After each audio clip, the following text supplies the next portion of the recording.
जीवन और मृत्यु के बीच सिर्फ एक ही डोर है और वो है हमारी नाक से बहती यह सांस। जब तक ये सांस है तब तक जीवन है और इस डोर का टूटना ही मृत्यु है।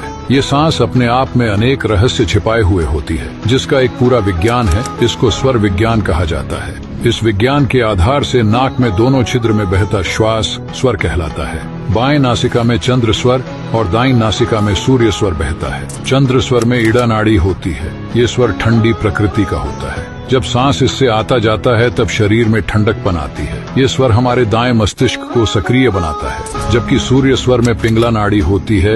ये स्वर गर्म प्रकृति का होता है। जब सांस दाएं से आती जाती है तब शरीर में गर्मी आती है। यह स्वर बाएं मस्तिष्क को सक्रिय बनता है। सुबह उठने के बाद से 1 घंटे तक एक स्वर चलता है और फिर यह स्वर शरीर की आवश्यकता के अनुसार अपने आप बदल जाता है। ये स्वर परिवर्तन बड़ी बारीकी से होता है। व्यक्ति को इसका एहसास तक नहीं हो पाता। जब स्वर बदलता है तब कुछ देर के लिए ऊर्जा मस्तिष्क के मध्य भाग में बहने लगती है। उस समय ऐसा लगता है कि मानो दोनों स्वर चल रहे हों। और इस स्वर परिवर्तन के समय एक तीसरी नाड़ी चलने लगती है, जिसको सुषुम्ना कहते हैं। यह नाड़ी आध्यात्मिक दृष्टि से बड़ी महत्वपूर्ण होती है। यह मध्य नाड़ी चक्रों में बहती ऊर्जा को ऊपर की तरफ लाती है।